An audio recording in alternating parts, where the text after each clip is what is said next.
प्रभु ने और एक अच्छा अवसर दिया है, उसके लिए धन्यवाद। आज हम सबको अच्छी तरह से मालूम है, उस वाक्य को हम पढ़ेंगे। स्वर्गराज्യം 10 കന്യകമാരോട് സാദൃശ്യമായിരിക്കുന്ന ഒരു ഉപമകർത്താവ്। स्वर्ग राज्य 10 कन्याओं के समान है करके ऐसा एक दृष्टांत प्रभु ने बताया था। നിങ്ങൾക്കത് അറിയാം, आप लोग ये बात जानते हैं, ഒന്നും കൂടെ ഒന്ന് റിവ്യൂ ചെയ്യാമെന്ന് ചിന്തിക്കുന്നു।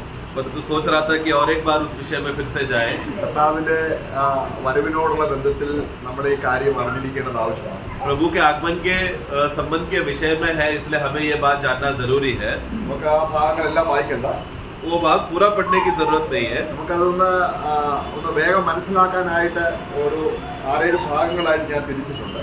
परंतु वो बातों को पूरा समझने के लिए उस पूरा भाग को मैं 6-7 भाग ऐसा बांटा है। ഇവിടെ മണവാളനെ എതിരേൽക്കാൻ പുറപ്പെടുന്ന 10 കന്യകമാർ। वहाँ पर हम देखते हैं कि दुल्हा को मिलने के लिए जाने वाले वहाँ पर 10 कुमारियाँ या कन्याएं, कुमारियाँ। അപ്പോൾ നമ്മൾ 2 തരത്തിൽപ്പെട്ട കന്യകമാരാണുള്ളത്। और 2 प्रकार के कुमारियाँ को हम वहाँ पर हम देखते हैं। നമ്മൾ 2ാം വാക്യവും 4ാം വാക്യത്തിൽ അതുണ്ട്। और वाक्य 2 में और वाक्य 4 में हम पढ़ते हैं वो लोग इसके विषय में। ബുദ്ധിയുള്ളവരും ബുദ്ധിയില്ലാത്തവരും, और बुद्धिमान कन्याएं और मूर्ख कन्याएं, कुमारियां। അതിന്റെ 5-7 വാക്യങ്ങളിലുണ്ട്। 5 और 7 में हम उस विषय में पढ़ते हैं। എന്നാൽ ഈ ബുദ്ധിയില്ലാത്തവർ തങ്ങളുടെ കുറവ് മനസ്സിലാക്കുന്നത് താമസിച്ചു പോയി, ഒരുപാട് താമസിച്ചു കഴിഞ്ഞാണ്। അത് 8-9 വാക്യത്തിലുണ്ട്। 8 और 9 में पढ़ते समय में वहां पर हम देखते हैं कि जो मूर्ख कन्याएं हैं, उनके जीवन में जो सबसे बड़ा कमी क्या है या गति क्या है करके बहुत देरी से उन लोगों को समझ में आया। പിന്നീട് നമ്മൾ കാണുന്നത് അതിന്റെ 11-12 അവർക്ക് നികത്താനാവാത്തൊരു കുറവ് അവർക്ക് സംഭവിക്കുന്നതാണ്। और फिर उसके बाद 11-12 में पढ़ते समय में हम एक ऐसा एक अवस्था को देखते, गिरावटी अवस्था को हम देखते हैं कि जिसके वजह से वो लोग उसमें दोबारा खड़े नहीं हो सकते। एक ऐसा एक नुकसान उनके जीवन में आया जिसका भरपाई वो लोग नहीं कर पा रहे। 13ാം വാക്യത്തിൽ और फिर 13 वाक्य में നമ്മൾ പഠിക്കേണ്ട ഒരു പാഠം, हम जो सबक सीखना चाहिए उसके विषय में। അപ്പോൾ ഇതിനെക്കുറിച്ച് നമ്മളെ വേദ പണ്ഡിതന്മാരെ വ്യത്യസ്ത രീതിയിലുള്ള വ്യാഖ്യാനങ്ങളാണ്। तो इस विषय में प्रभु के दास लोग अलग अलग अभिप्राय और उसके विषय में बात करते हैं। നമ്മൾ ആ വ്യാഖ്യാനങ്ങളെ തള്ളിക്കളയുന്നില്ല। तो वो जो उपदेश और जो अभिप्राय जो अलग अलग दास लोग बोलते हैं उसको हम टुकरा रहे नहीं है। മത്തായി 24-25 അത് യഹൂദന്മാരെ പറ്റിയാണ് എന്നുള്ള വ്യാഖ്യാനമുണ്ട്। तो उसमें मत्ती का अध्याय 24 अध्याय और 25 अध्याय, ये दोनों अध्याय अधिकतर इजराइल को दर्शाता है करके ऐसा कुछ प्रभु के दास लोग सिखाते हैं। നമ്മൾക്ക് അതിൽ നിന്ന് ഒരു പാഠവും ഉൾക്കൊണ്ട ആവശ്യമില്ല എങ്കിൽ അത് 24-25 കർത്താവ് നമുക്ക് തരുന്നതിന്റെ ആവശ്യമുണ്ട്। തീർച്ചയായിട്ടും നമ്മളെ ഉള്ള ബന്ധത്തിൽ വലിയൊരു കാര്യം അതിനകത്തുണ്ട്। परंतु लेकिन अगर ऐसा कोई कहे कि ये सिर्फ और सिर्फ 24वां अध्याय 25वां अध्याय सिर्फ इजरायली लोगों के लिए है, कलीसिया से उससे कुछ लेना देना नहीं है, या कलीसिया को इसमें कुछ सबक नहीं मिलेगा करके अगर ऐसा किसी ने बोल दिया, तो फिर प्रभु हमको फिर ये अध्याय देने का फिर कारण क्या हो गया? വേദപണ്ഡിതന്മാർ അഭിപ്രായപ്പെടുന്നത് ഇവിടെ കന്യകമാർ എന്ന് പറഞ്ഞിരിക്കുന്നത് കൊണ്ട് അത് യഹൂദന്മാരെ ഉദ്ദേശിച്ചാണ്, കാരണം യഹൂദന്മാരെയാണ് കന്യകമാർ എന്ന് ഉദ്ദേശിക്കുന്നത്. സഭയാണെങ്കിൽ അത് കന്യക എന്ന സിംഗുലർ ആയിരിക്കുന്ന പദമാണ് ഉപയോഗിക്കേണ്ടത്. तो स्वाभाविक रीति से जो प्रभु के दास लोग जो अभिप्राय जब बताते समय में इस विषय में बताते समय, क्योंकि यहाँ पर कन्याएं या कुंवारियां करके जब बोलते समय में बहुवचन में दिया है, तो बहुवचन में जब भी कुंवारियां बोलते समय में अधिकतर वो इजराइल को संबोधना करके बोला गया है, क्योंकि मंडली या कलीसिया बोलते समय में वो एक वचन में कुंवारी करके एक शब्द में आना चाहिए, एक वचन में होना चाहिए था, परंतु ये बहुवचन में होने की वजह से इजराइल है करके अधिकतर लोग ऐसा अभिप्राय देते हैं। നമ്മുടെ വേദപുസ്തകം ശരിക്കും വായിക്കാത്തത് കൊണ്ടാണ് നമ്മൾ ആമോസിന്റെ പുസ്തകം 5ാം അധ്യായം 3ാം വാക്യം ഒരുപാട് വാക്യങ്ങളുണ്ട്। 2ാം വാക്യം 5:2 हम लोग इस बहुत सारे वाक्य है, लेकिन एक विषय बस मैं आपको समझाना चाहता हूँ। अगर आप वचन को अगर हम ध्यान करेंगे तो खास रीति से आमोस का पुस्तक 5:3 में 5:2 इस्राएल की कुमारी कन्या ओके वहाँ पर क्या लिखा है? इस्राएल की कुमारी कन्या। कुंवारी, देखो बहुवचन नहीं है, एक वचन। അപ്പോൾ ഇസ്രായേൽ സഭയെയും तो यानी कि जो इस्राएल का जो संगठन जो झुंड है അവർ ഈ കന്യക എന്ന പദം കൊണ്ട് വചനത്തിൽ വിളിക്കുന്നുണ്ട്. उनको भी कन्या करके या कुंवारी करके एक वचन में संबोधना वचन देता है. യിരെമ്യാ 31:4 यिर्मयाह 31 का 4 में हम पढ़ते हैं, 31:21 उसका 31 का 21 में है. അപ്പൊ പഴയ നിയമത്തിൽ നമ്മൾ പലയിടത്തും യഹൂദന്മാരെ കന്യക എന്നുള്ള രീതിയിൽ വിളിക്കുന്നുണ്ട്. यानी कि पुराने नियम में भी अगर हम लोग ध्यान से अगर हम पढ़ेंगे तो इजराइल झुंड को, इजराइल राष्ट्र या इजराइल को भी कुंवारी करके या कन्या करके एक वचन में संबोधना किया है. ഇവിടുത്തെ വിഷയം എന്താണ്? यहाँ का विषय क्या है? സഭയിലുള്ള എല്ലാവരും കന്യകമാരാണ്.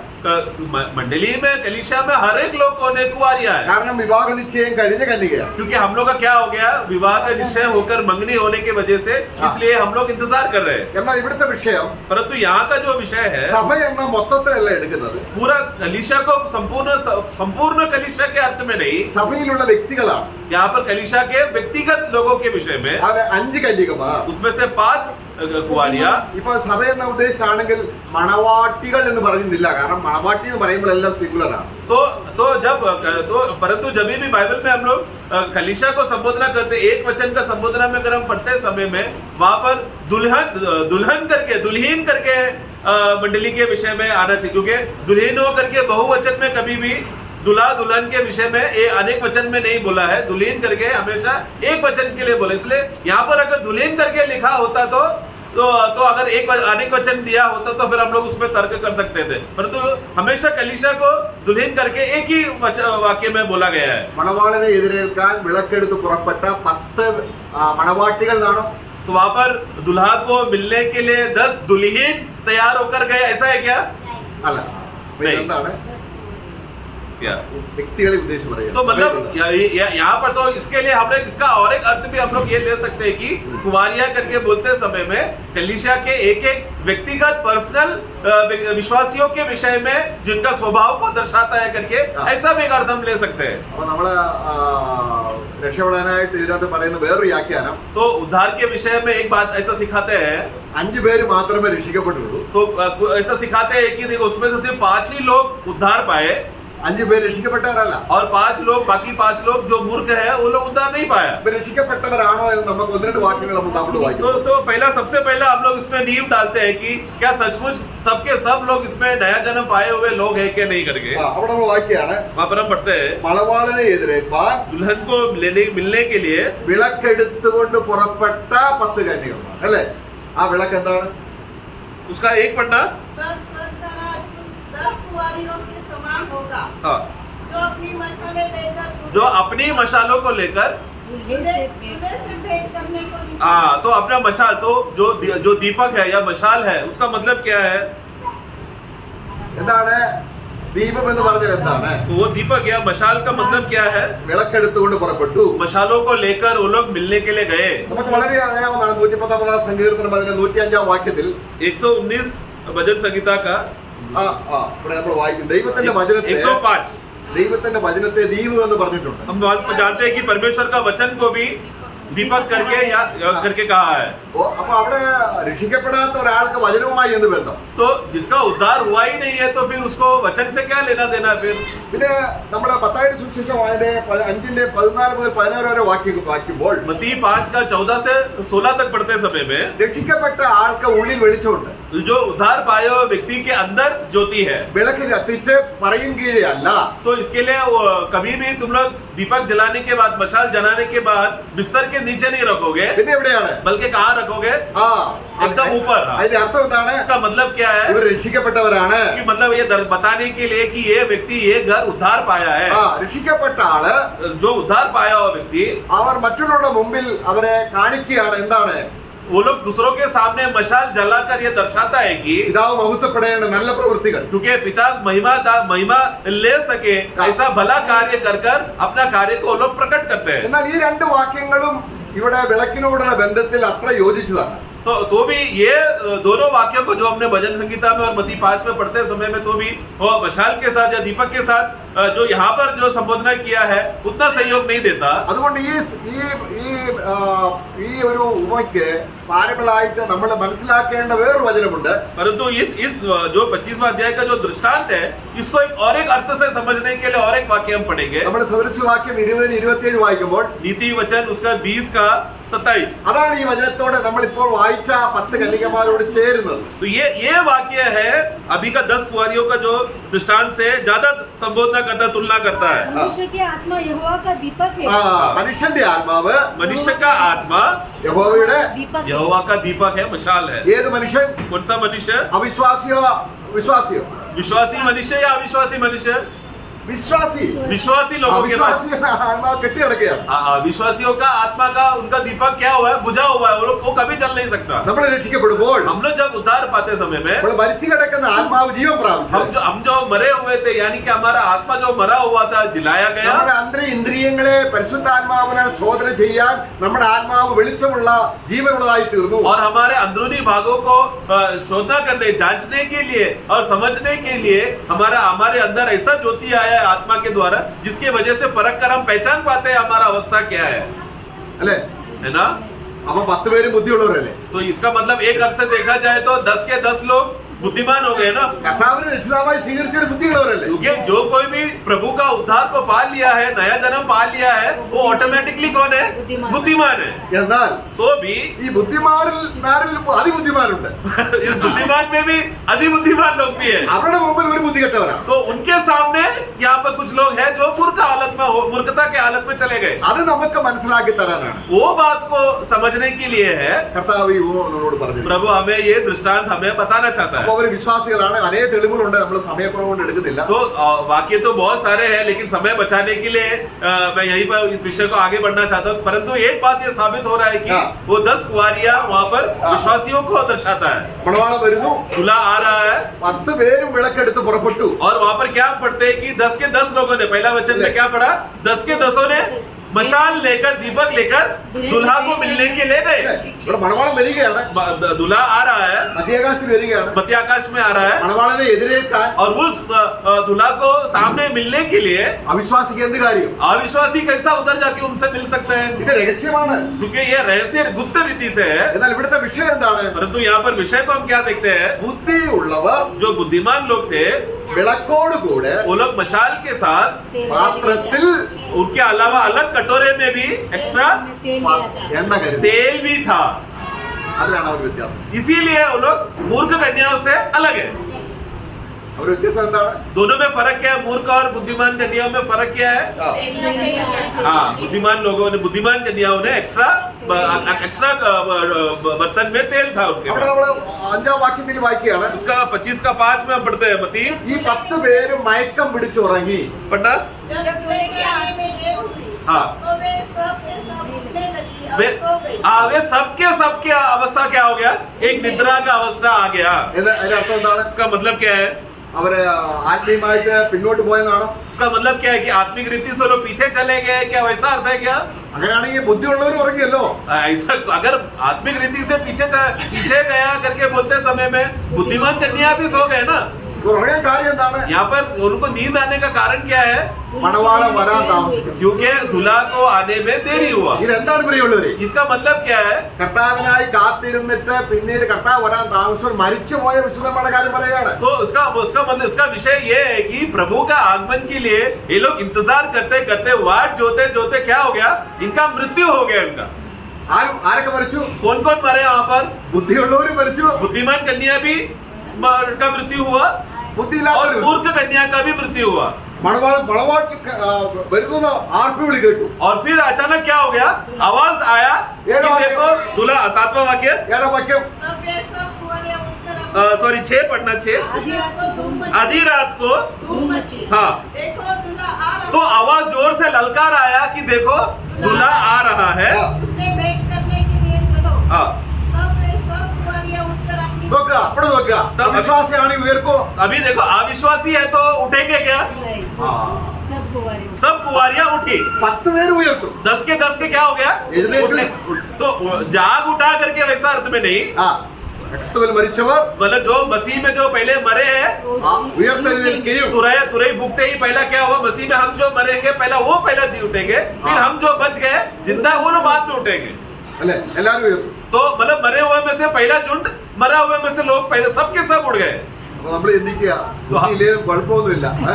तो ये वाक्य पढ़कर ऐसा मत समझना अरे देखो मतलब मूर्ख रहा तो भी चलेगा, हम उड़ जाएंगे, ऐसा गलत अर्थ नहीं लेना।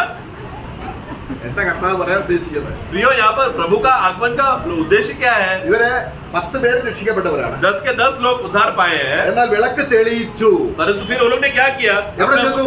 मशाल को जलाने के लिए वो लोग ने किया कार्य किया, വിളക്ക് തെളിയിച്ചു. वो लोग ने मशाल को जलाया। എവിടെയാണ്?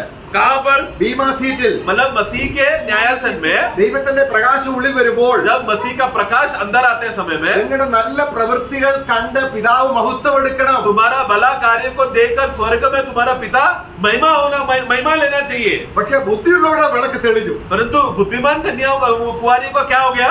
उनका मशाल जल गया। അവരുടെ പ്രവൃത്തി അവരെ പിന്തുടർന്നു. मतलब क्या है कि उनका भला कार्य वो लोग मरने के बाद उनके पीछे उनका भला कार्य भी उनके पीछे पीछे गया। പക്ഷെ ബുദ്ധിയില്ലാത്തവര് परंतु जो मूर्ख कुंवारियां വിളക്ക് തെളിയിക്കാൻ നോക്കി. എന്ന് പറഞ്ഞാൽ ഞങ്ങളുടെ നല്ല പ്രവൃത്തി തെളിയിക്കാൻ നോക്കി. ഉള്ളോगे സ്വർഗ്ഗത്തിൽ തെളിയുന്നില്ല. मशाल को जलाने का कोशिश किया, मतलब क्या? अपना हमने भी कुछ भला कार्य किया है करके ये बात बताने का वो लोग ने कोशिश किया, परंतु मशाल जला नहीं, मतलब कार्य कुछ भी प्रकट नहीं हुआ। പ്രശ്നം എവിടെയാണ്? विषय कहाँ पर है? समस्या कहाँ आ गया? न्याय सर നിങ്ങളുടെ में നല്ല പ്രവൃത്തികൾ കാണേണ്ടതിന് तुम्हारा भला कार्य दिख जाने के लिए, അപ്പോൾ നമ്മൾ ആത്മാവിൽ നിറഞ്ഞ് പ്രവർത്തിക്കുന്നതും इसके लिए हम लोग जब आत्मा में भरकर कार्य करते समय में നമ്മൾ ജഡത്തിൽ പ്രവർത്തിക്കുന്നത് തമ്മിൽ വ്യത്യാസമുണ്ട്. और शरीर में कुछ नाम प्रकट दिखाने के लिए कार्य करने में दोनों में फर्क है। 8ാം വാക്യത്തിൽ വായിക്കുകയാണ്. 8वां वाक्य में हम पढ़ते हैं, ബുദ്ധിയുള്ളവർ വിളക്ക് തെളിയിച്ചപ്പോൾ അവരുടെ പ്രവൃത്തി സ്വർഗ്ഗത്തിൽ തെളിഞ്ഞു വന്നു. और जैसे ही बुद्धिमान कुंवारियों का जब मशाल जब उनका जलने लगा तो पूरा स्वर्ग वहां पर ज्योतिमय होकर वो प्रकाश चमकने लगा। പക്ഷേ ബുദ്ധി ഇല്ലാത്തവരുടെ തെളിയുന്നില്ല. വിളക്കിലേക്ക് പോകും. परंतु मूर्ख कन्या को क्या हुआ? जलाने पर भी कोशिश कर रहे हैं पर जल नहीं रहा। എത്ര ശ്രമിച്ചിട്ട് കത്തുന്നില്ല. बहुत देर से वो लोग जलाने की कोशिश कर रहे हैं परंतु मशाल जल ही नहीं रहा। ആകെ പ്രശ്നത്തിലായി. अभी एक बहुत बड़ा समस्या उस 5 मूर्ख कन्याओं के जीवन में आ गया। അപ്പൊ അവര് പറയാ तब उन लोग ने बोला, നിങ്ങളുടെ വെളിച്ചം ഇച്ചിരി ഞങ്ങൾക്ക് താ. थोड़ा आप लोग का प्रकाश, वो ज्योति जो चमक रहा है थोड़ा हमको भी दो। കൊടുക്കാൻ പറ്റുമോ? दे सकते हैं क्या? ഇല്ല. ഇവിടെയാണ് പ്രശ്നം. यहाँ समस्या आ गया, അവരത് തെളിയിക്കാൻ പോയി. क्योंकि वो लोग अभी वापस जलाने का कोशिश किया। കർത്താവ് പറയാ അവിടെ അവര് പറയാണ് उन लोग ने कहा നിങ്ങൾക്ക് ഞങ്ങൾക്കും പോരാ എന്ന് വരാത്തത് കൊണ്ട് क्योंकि वहां पर अगर वो हमें और तुमको दोनों वाक्य न पढ़ना। परंतु समझदारों ने उत्तर दिया, हाँ। कदाचित यह हमारे और तुम्हारे लिए पूरा न हो। देखो ये हमारे लिए भी तुम्हारे लिए भी दोनों के लिए भी पूरा नहीं होगा। അതുകൊണ്ട് അവര് വാങ്ങുന്നവരുടെ വിൽക്കുന്നവരുടെ അടുക്കൽ इसके പോകണം. लिए आगे बढ़ना। भला तो यह है हाँ। कि तुम बेचने वाले के पास जाकर अपने लिए मोल ले ആ लो। ഇവിടെ നോക്കുക. ഇവിടെ നമുക്ക് അവര് വാങ്ങാൻ പോയി. तो अभी जिसके पास बेच रहे हैं उसके पास जाकर तुम खरीदो, तो इसके लिए अभी वो लोग खरीदने जा रहे हैं। പടവാളം വന്നു. तब तक क्या हो गया? दूल्हा आ गया। ഒരുങ്ങിയിരുന്നവർ പോയി. जो तैयार थे वो अंदर प्रवेश हो गए। നമ്മൾക്ക് ഇതിനുള്ള പാഠം എന്താണ്? तो इसमें हमारे लिए सबक क्या है? വാക്യ പാഠം എന്താണ്? 13 वाक्य में हम पढ़ते हैं सबक ये है कि അപ്പൊ ഒരു വിധത്തിൽ തട്ടിയും മുട്ടി അവിടെ ചെന്നാലും तो कैसा भी करके मैं कैसा भी मसीह जीवन कैसा भी मैंने जी लिया और कैसा तो मैंने प्रवेश कर दिया तो भी क्या होगा? നമ്മുടെ ഇവിടുത്തെ പ്രവൃത്തി നമ്മളെ പിന്തുടർന്ന് സ്വർഗത്തിലെത്തണം. हमारा जो भी हमने यहाँ पर आत्मा में जो कार्य किया था वो सारा कार्य का खासियत क्या है? मरने के बाद विश्वासियों का कार्य पीछे भी होने वाला कार्य भी है। അപ്പൊ അങ്ങനെ എത്തണമെങ്കിൽ तो जो कार्य वहां पर पहुंचना है तो ആത്മാവിൽ നിറവ് വേണം. आत्मा में भरना जरूरी है। ആത്മാവിലല്ലാത്ത പ്രവൃത്തി അവിടെ ചെല്ലുകയില്ല. यानी कि आत्मा से भरकर अगर मैंने कार्य नहीं किया है, शारीरिक रीति से कार्य किया है तो हमारा काम कभी भी पीछे आएगा नहीं। അതുകൊണ്ടാണ് നമ്മൾ എഫെസ്യർ 5-ാം അധ്യായത്തിൽ വായിക്കുകയാണ്. एफेसो 5 में हम पढ़ते हैं, ഈ കാര്യമാണ് ഇവിടെ പറയുന്നത്. यहाँ पर ये बात को हम देखते हैं 5:15 5 का 15। ആകയാൽ സൂക്ഷ്മതയോടെ पढ़ना। इसलिए ध्यान से देखो कि कैसी चाल चलते हो। देखो इसलिए ध्यान से तुम देखना कि तुम कैसे चाल चलते हो। निर्बुद्धियों के समान नहीं, हाँ। पर बुद्धिमानों के समान हाँ, चलो। ഓക്കെ ഇവിടെ നമ്മൾ എങ്ങനെ ബുദ്ധിമാനാകാൻ കഴിയും? तो कैसा हम लोग बुद्धिमान हो सकते हैं? അപ്പോൾ ഒരു വിശ്വാസിക്ക് ബുദ്ധിഹീനനാകാൻ കഴിയുമോ? तो फिर एक सवाल आता है, ऐसा है तो क्या एक विश्वासी मूर्ख बन सकता है क्या, या निर्बुद्धि बन सकता है क्या? ये वचन के अनुसार हो सकता है अगर चौकस नहीं रहा तो। ലോകത്തിൽ നിന്ന് വ്യത്യസ്തനാണ്. देखो नो, ये तो सच है कि नया जन्म पाया हुआ विश्वासी बहु मूर्ख हो गया तो भी संसार से तो अलग है वो। ലോക മനുഷ്യനേക്കാൾ അവൻ ബുദ്ധിമാനാണ്. संसार के मनुष्य से तो नो डाउट वो बुद्धिमान है ही, പക്ഷെങ്കിൽ तो भी അവൻ ഇപ്പോൾ ജീവിക്കേണ്ടത് अभी जो जिंदगी जीवन जीना चाहिए था जिस रीति से, ജഡപ്രകാരമായിരിക്കാൻ പാടില്ല. वो शारीरिक अर्थ से नहीं होना चाहिए, शारीरिक रीति नहीं होना चाहिए, പിന്നെന്താണ്? बल्कि कैसा ആത്മാവിൽ ജീവിക്കണം. आत्मा में जीना है। അത് രക്ഷിക്കപ്പെട്ടാൽ മാത്രം പോരാ, वो उसके लिए केवल उद्धार पाया उतना ही नहीं, നമ്മുടെ ഹൃദയമാകുന്ന പാത്രത്തിൽ हमारा जो हृदय, हमारा दिल जो बर्तन है, ആ പാത്രത്തിൽ ആത്മാവ് പ്രവേശിക്കണം. उस पात्र में भी मतलब हमारा प्राण में भी आत्मा कार्य करना चाहिए। എല്ലാവരും ആത്മാവുണ്ട്. हम सबके अंदर आत्मा है। നമ്മള് തിരുവനന്തപുരം നമ്മൾ വായിക്കുന്നുണ്ട്. एक वाक्य हम पढ़ते हैं, ഇവിടെ നമ്മള്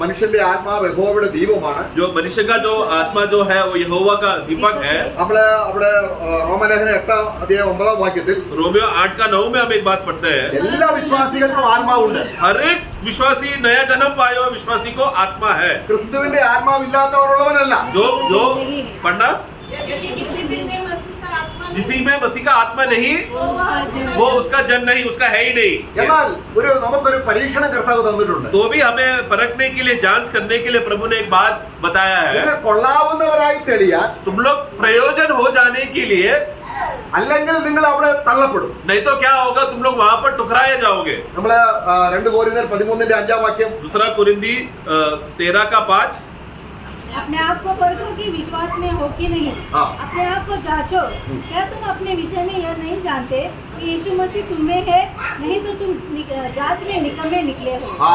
അപ്പൊ ക്രിസ്തു നിങ്ങളിൽ ഉണ്ടെങ്കിൽ, तो तुम जांचो कि मसीह तुम में है कि नहीं। अगर मसीह नहीं है तो കർത്താവ് നമ്മുടെ ആത്മാവിൽ എപ്പോഴും ഉണ്ട്. यीशु मसीह नया जन्म पाने की वजह से मनुष्य आत्मा में हमेशा के लिए है, അവിടെ അതല്ല വിഷയം. परंतु इधर वो बात नहीं बोल रहा, वो आत्मा में यीशु है कि नहीं वो देखने के लिए नहीं बोल रहा है। ഹൃദയത്തിൽ ക്രിസ്തു ഉണ്ടോ? हमारे हृदय में या प्राण में मसीह है क्या? ക്രിസ്തു ഹൃദയത്തിലുണ്ടെങ്കിൽ अगर हृदय में है നിങ്ങൾ അപ്രൂവ് ആവും. तो तुम लोग क्या होगे, तुम लोग अपनाया जाओगे, स्वीकारा जाने वाला पात्र बनोगे। ക്രിസ്തു ഇല്ലെങ്കിൽ मसीह नहीं है तो ഡിസപ്രൂവ് ആവും. तुम लोग टुकराया जाओगे या डिस्क्वालीफाई हो जाओगे। അത് ഇംഗ്ലീഷിൽ വായിക്കും വളരെ വ്യക്തമാണ്. Unless indeed you are disqualified. നിങ്ങള് നമ്മളിൽ ആത്മാവിന് പ്രവൃത്തി വരണമെങ്കിൽ, तो हमारे अंदर आत्मा का कार्य प्रकट होना है तो प्राण में भी, ഹൃദയത്തിൽ നിന്നല്ല വരേണ്ടത്. तो वो हृदय से, प्राण से प्रकट अंदर से आना चाहिए वो। അപ്പൊ ഹൃദയത്തിൽ നമുക്ക് ആത്മാവ്, പരിശുദ്ധാത്മാവ് ഉണ്ടെങ്കിൽ, तो हृदय में अगर या पवित्र आत्मा है तो आ गया है तो ഇവിടെ നമുക്ക് ക്രിസ്തു ഉണ്ടെന്ന് എങ്ങനെ അറിയാം? तो मसीह है कि नहीं करके कैसा मालूम पड़ेगा? ക്രിസ്തു ഉണ്ടെന്ന് എങ്ങനെ അറിയാം? मसीह हम में है कि नहीं करके कैसा मालूम पड़ेगा? അതിനുള്ള പരീക്ഷണമാണ് उस विषय में जांचने के लिए ഹോളി സ്പിരിറ്റ്. पवित्र आत्मा दिया गया है। ഹോളി സ്പിരിറ്റിനെ കൂടാതെ पवित्र आत्मा के बगैर ക്രിസ്തു ഹൃദയത്തിലുണ്ടെന്ന് ആർക്കും മനസ്സിലാവില്ല. मसीह हमारा हृदय में बसा है करके या है करके ये हम लोग कभी भी बता नहीं पाएंगे अगर पवित्र आत्मा मदद नहीं किया तो। ക്രിസ്തുവിന്റെ ആത്മാവ് क्योंकि मसीह का आत्मा നമ്മുടെ ആത്മാവോടുകൂടെ സാക്ഷി പറയുന്നു. हमारा आत्मा को ये गवाही देता है। എന്താണ്? क्या? परमेश्वर की संतान। मैं ഈ വചനത്തിൽ അങ്ങനെ എഴുതിയതുകൊണ്ട് മാത്രം तो सिर्फ वचन में सिर्फ ऐसा लिखा है करके वो ऐसा काफी नहीं। വചനം എന്തിനാണ് എഴുതിയിരിക്കുന്നത്? वचन क्यों लिखा गया है? വിശ്വസിച്ചിട്ട് कि हम विश्वास करके ജീവനുള്ളവാകേണ്ടതിന്. और जीवन उत्पन्न होने के लिए അപ്പൊ നമ്മളെ വായിക്കുകയാണ്, जो हम पढ़ते हैं, വചനത്തിൽ നിന്ന് വിശ്വാസം വരുന്നു. वचन पढ़ने, वचन के द्वारा विश्वास आता है നമ്മൾ ക്രിസ്തു ഉണ്ടെന്ന് വിശ്വസിക്കുന്നു. और जिसके वजह से हम ये विश्वास कर पा रहे हैं कि मसीह मुझ में है, വചനം ആ വചനത്തിലുണ്ട്. क्योंकि वचन में लिखा है। പക്ഷെ ഹോളി സ്പിരിറ്റ് പ്രൂവ് ചെയ്യണം നമ്മുടെ ഉള്ളിൽ. वचन में लिखा है तो भी उस व्यक्ति के अंदर, उस विश्वासी के अंदर पवित्र आत्मा आके उसको साबित करना है कि हाँ। सचमुच मसीह तुम में है कि नहीं करके। ക്രിസ്തു ഉണ്ടോ എന്ന് मसीह तुम में है कि नहीं, ജഡപ്രകാരം നമുക്ക് മനസ്സിലാകത്തില്ല. शारीरिक रीति से हम ये बात समझ नहीं सकते। ഒരുവൻ പ്രാർത്ഥന നടത്തിയാലും, वो भले ही तुमने मीटिंग में प्रार्थना किया तो വചനം വായിച്ചാലും, या वचन पढ़ रहे तो, ആളുകളെ രോഗി तुम സൗഖ്യമാക്കിയാലും, जाकर किसी को चंगा कर दिया तो, അനേകരെ बहुत സ്നാനപ്പെടുത്തിയാലും, लोगों को बपतिस्मा दिया तो भी ക്രിസ്തു इല്ലാതെ ഇതൊക്കെ ചെയ്യാം. मसीह के बगैर भी कर सकते हैं। ക്രിസ്തു ഉണ്ടെങ്കിൽ परंतु मसीह है तो നമുക്ക് വായിക്കാം. हम पढ़ेंगे 1 യോഹന്നാൻ 3:24. पहला യോഹന്നാൻ 3:24 1 जॉन 3:24 जो उसकी आज्ञाओं को मानता है वो उसमें और वो उनमें बना रहता है और इसी से अर्थात उस आत्मा से जो उसने हमें दिया है हम जानते हैं कि वो हमें बना रहता है। എങ്ങനെയാണ് നമുക്ക് ക്രിസ്തു ഉണ്ടെന്ന് അറിയുന്നത്? कैसा हमको मालूम पड़ता है कि मसीह हम में बना है या है करके? എങ്ങനെ അറിയാം ക്രിസ്തു ഉണ്ടെന്ന്? कैसा हमें मालूम पड़ता है? कि हम उसकी आज्ञा को मानता है। ഒന്ന്, पहली बात അവൻ കർത്താവിന്റെ വചനം അനുസരിക്കാൻ അവന് ഭയങ്കര ആഗ്രഹമുണ്ട്. वो ऐसा विश्वासी को प्रभु का वचन को मानने के लिए या आज्ञाओं को मानने के लिए बहुत दिलचस्पी रहेगा। തന്നെയല്ല, उतना ही नहीं, ഹോളി സ്പിരിറ്റിനാൽ और फिर आगे नीचे हम बढ़ते बी पार्ट में क्या पढ़ा है कि पवित्र आत्मा के द्वारा അവൻ നമ്മിൽ വസിക്കുന്നു എന്ന് അവൻ പറയുന്നത് യേശു ക്രിസ്തുവിനെയാണ്. यीशु वो हम में बसा है, यानी कि यीशु मसीह हमारे अंदर बसा है कि नहीं करके ये बात का ज्ञान पवित्र आत्मा देगा। അപ്പൊ ആത്മാവിനെ കൂടെ അവനാൽ പ്രാപിച്ച അഭിഷേകം, इसलिए उनके द्वारा मिला हुआ अभिषेक के द्वारा, ക്രിസ്തുവിനെ ആത്മാവിനെ കൂടാതെ ക്രിസ്തുവിനെ അറിയാൻ പറ്റില്ല. यानी कि पवित्र आत्मा के बगैर हम यीशु मसीह को हम पहचान नहीं पाएंगे, समझ नहीं पाएंगे, अनुभव नहीं हो पाएगा। നമ്മൾ വഞ്ചിക്കപ്പെടരുത്. इसलिए धोखा ना खाना। നമ്മൾ ജഡത്തിൽ യേശുവിനെ അറിഞ്ഞു എന്ന് വിചാരിച്ച് രക്ഷിക്കപ്പെടണമെന്നില്ല. शरीर में मैंने यीशु के बारे में थोड़ा बातें जान लेने की वजह से मैं उद्धार पाऊंगा करके जरूरी नहीं है। പൗലോസ് എന്താ പറയുന്നത്? पौलुस ने क्या कहा? അവനെ ഞങ്ങൾ ജഡത്തിൽ അറിഞ്ഞു, उसको हमने एक बार उसको शरीर में जाना, എന്നാൽ ഇനിയും ഞങ്ങൾ ആരെയും ജഡത്തിൽ അറിയുന്നു. परंतु अब से हम किसी को भी शरीर में हम नहीं जानते, ഞങ്ങൾ അറിയുന്നത് ആത്മാവിലാണ്. बल्कि हम जानते हैं आत्मा में। അപ്പൊ ആത്മാവിനാൽ നാം അറിയും. आत्मा में हमें जानना है। അവിടെ വായിക്കുന്നുണ്ട്, അവൻ നമ്മിൽ വസിക്കുന്നു. ആര്? और वो हमें बना हुआ है करके, वो मतलब ക്രിസ്തു നമ്മിൽ വസിക്കുന്നു എന്ന് मसीह हम में बना हुआ है करके എങ്ങനെ അറിയാം? कैसा मालूम पड़ेगा? आत्मा के द्वारा। അറിയുന്നുണ്ടോ? ऐसा हम जान पा रहे हैं क्या? കാരണം ആത്മാവ് നമ്മുടെ ജഡത്തിൽ ജീവിച്ചാൽ ആത്മാവിന്റെ സഹായം കിട്ടില്ല. क्योंकि शरीर में जीने वाला विश्वासी लोगों को आत्मा प्रकट करके नहीं देगा। രക്ഷിക്കപ്പെട്ടവരാണ്, उद्धार पाए हैं, ഒരുപാട് പ്രവൃത്തി വരും, बहुत सारा कार्य कर रहे हैं, പക്ഷേ സ്വർഗത്തിൽ അത് എത്തിച്ചേരത്തില്ല. परंतु जरूरी नहीं है कि ऐसा बहुत कार्य करेगा तो वो कार्य तुम्हारे पीछे स्वर्ग में आएगा करके। എന്നാൽ ക്രിസ്തുവിന് വേണ്ടി परंतु मसीह के लिए നമ്മുടെ ഉള്ളിൽ പരിശുദ്ധാത്മാവ് ചെറിയൊരു കാര്യം ചെയ്താൽ, हमारे मसीह के नाम में पवित्र आत्मा से भरकर एक छोटा भी काम अगर किया रहेगा तो भी, ഒരു ഗ്ലാസ് വെള്ളം കൊടുത്താൽ, यानी कि किसी को एक गिलास पानी दे दिया, ഒന്ന് പ്രാർത്ഥിച്ചാൽ, एक प्रार्थना कर लिया, ആരാധനയ്ക്ക് വന്നാൽ, आराधना मीटिंग में आना, വചനം കേൾക്കാൻ, वचन सुनने के लिए, നമ്മൾ ഓരോ ദിവസവും ഇങ്ങനെ പ്രതിഫലം സമ്പാദിക്കുകയാണ്. मतलब ऐसा विश्वासी क्या कर रहा है? आत्मा में जब ये काम करते हैं समय में एक एक कार्यों में प्रतिफल को वो कमा रहा है। അല്ലേ? मैं നമ്മൾ എത്ര വ്യത്യസ്തരാണ്. हम इसलिए प्रियो, हम लोग बाकी लोगों से कितना अलग है हम लोग। അപ്പോൾ അപ്പൊ ക്രിസ്തു നിങ്ങളിൽ ഉണ്ടെന്ന് അറിയുന്നില്ലയോ? तो क्या? 2 കൊരിന്ത്യർ അതിന്റെ तो दूसरा कोरिन्थी 13:5 में जांचो कि तुम जानो कि मसीह तुम में है कि नहीं। എങ്ങനെ അറിയാം? कैसा जानेंगे? या किसके द्वारा हमें मालूम पड़ता है? मैं पवित्र आत्मा के द्वारा। ആത്മാവുണ്ടെങ്കിൽ यदि ये पवित्र आत्मा है तो അവൻ വചനം വായിക്കാൻ സഹായിക്കും. वो वचन पढ़ने के लिए सहायता करेगा, നമുക്ക് എല്ലാ കാര്യത്തിലും കർത്താവിന് വേണ്ടി ഉത്സാഹം തരും. हमें सब बातों के लिए सेवा प्रभु का कार्य करने के लिए एक उत्साह आता है, अंदर आएगा। നമ്മൾ പ്രാർത്ഥിക്കാൻ മടിയന്മാരാണെങ്കിൽ നമ്മളെ അവൻ വിളിച്ചെഴുന്നേൽപ്പിക്കും. हमें अगर प्रार्थना करने के लिए आलसपन रहेगा तो पवित्र आत्मा का हमें सामर्थ्य देगा सवेरे उठाकर हमें प्रार्थना कराने के लिए। ആത്മപ്രേരണയിലാണ് ഇതെല്ലാം നടക്കുന്നത്. तो ये सब कार्य जब करते समय में आत्मा के प्रेरणा से होना चाहिए। ആത്മാവിന്റെ പ്രേരണ. आत्मा की मदद से, आत्मा है वो अगुवाई देना चाहिए। അപ്പോൾ ആത്മാവിന്റെ പ്രേരണ നമുക്ക് ഉണ്ടാകണമെങ്കിൽ आत्मा का प्रेरणा मिलना है तो നാം അത് വില കൊടുത്തു വാങ്ങണം. उसके लिए क्या करना पड़ेगा?